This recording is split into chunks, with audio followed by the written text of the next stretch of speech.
Hi, my name is Allison Robinson, and I am the speech pathologist at Oklahoma Able Tech. This video is going to give you guidelines and resources for documenting assistive technology, or AT, in the IEP.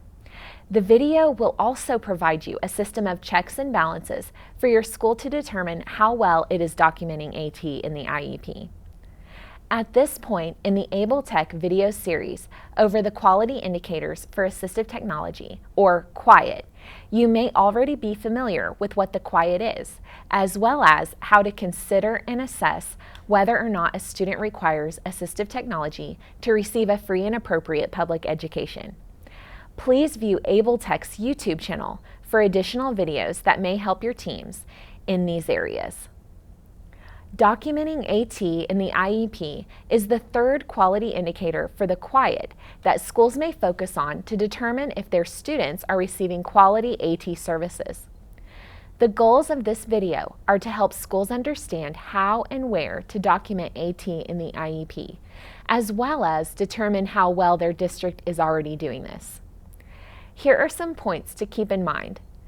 The IEP drives the implementation of AT and is the vehicle for guiding the AT assessment team, getting them on the same page regarding decisions about AT devices and services. The IEP should describe the AT equipment and services that the student needs to achieve general education goals and objectives. The first quality indicator we'll discuss is that the school has guidelines for documenting students' AT needs, devices, and services in the IEP, and has provided guidance for effectively documenting as a part of special education, related services, and/or supplementary aids and services. Promising practice would be for schools to have guidelines for documenting AT in the IEP and for all members of the team to be aware of them. Schools may want to ask some questions like whether or not the district already has guidelines. If so, how and when are they disseminated? Is there a contact person that can provide support and guidance for schools in addressing the guidelines and their implementation? Do IEP teams know of the guidelines, and are they implemented consistently? The second quality indicator is that all services the IEP team determines are needed to support the selection, acquisition, and use of AT devices are written into the IEP. Promising practice would be for required AT devices and services to be documented, and that the documentation consistently includes sufficient information to support effective implementation. As mentioned previously, there are a few different places where this information may be added: special education, supplementary aids and services, and related services. It is up to the team to decide where to include the AT information into the IEP, as each area is equally powerful. There is no right or wrong place to document AT needs. Documentation should make sense to the individuals who must implement the IEP.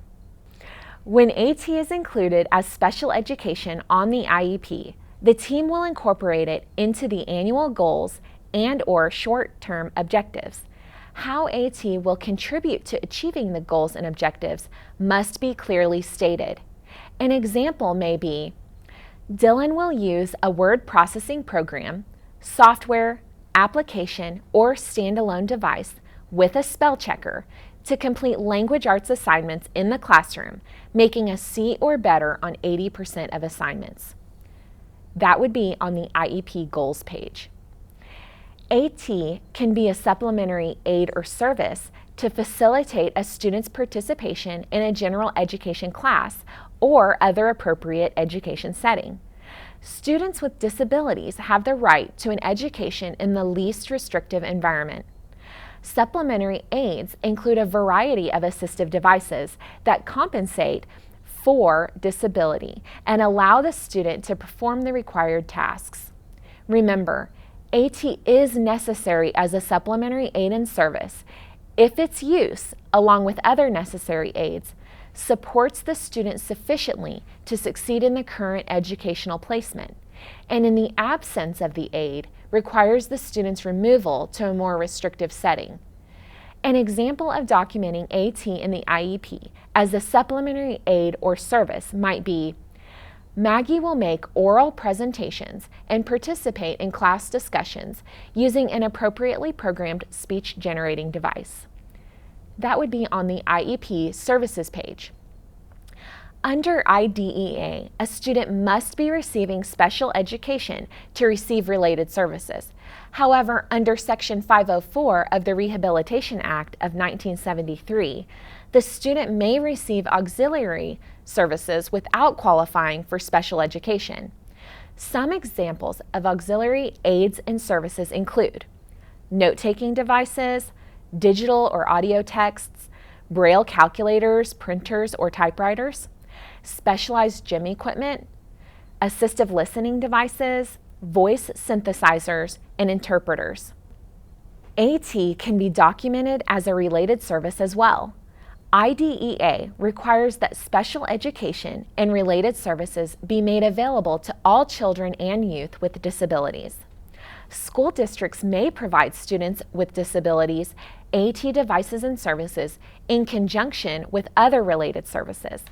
School districts must provide related services to a student with a disability at no cost to the parent. For information on funding AT in Oklahoma, please visit the AbleTech website. For students to be successful with AT devices, they need to receive training on the use of the equipment. For example, training to use a computer, an augmentative communication device, or large print viewer can occur as a related service, which supports the student's educational program.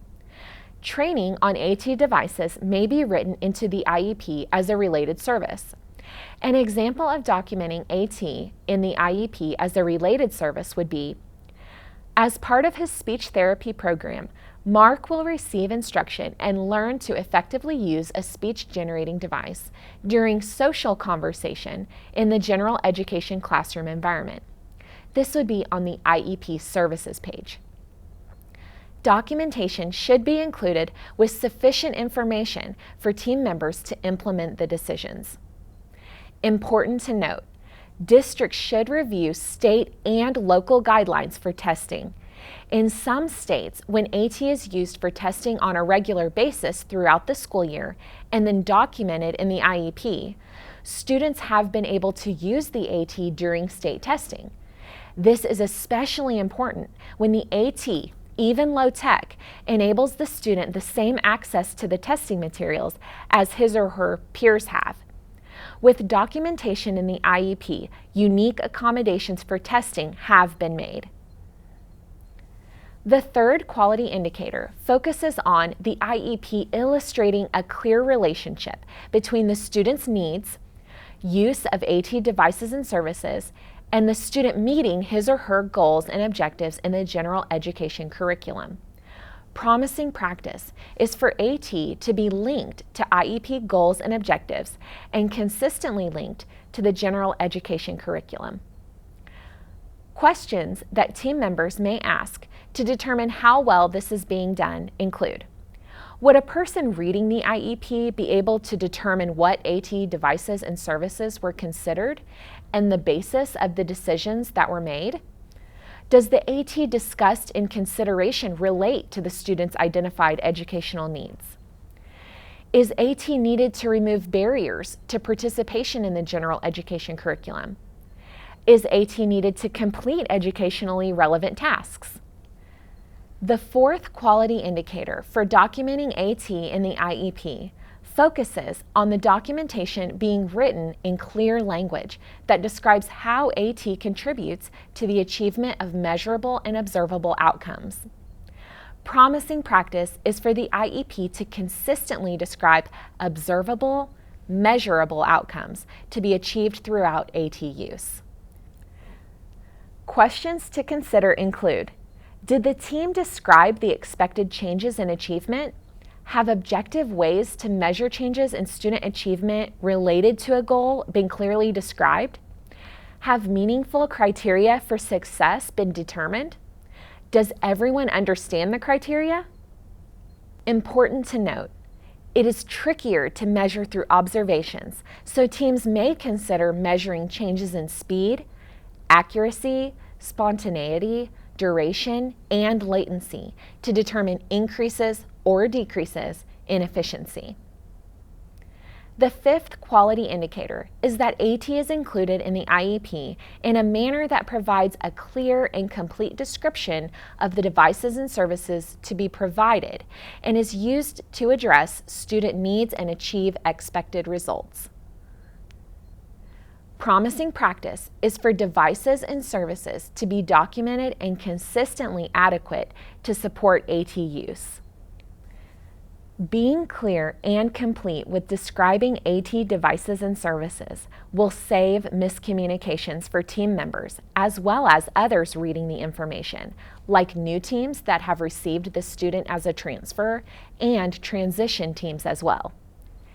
An important question that is often asked is whether or not specific technology should be listed in the IEP, or if only features of AT should be included in the IEP. Describing features only may be valuable when a substitute for a device is needed, when the original technology is broken, not available, etc.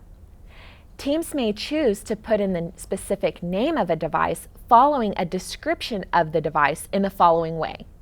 Keeping with our earlier example of Mark learning to use his speech generating device, we could add, Mark has been successfully using an Accent 1000 communication device to accomplish this. After documenting AT in the IEP, teams may need to ask the following question. Would a person reading this IEP be able to determine what AT devices and services were considered and the basis of the decision-making processes that were used?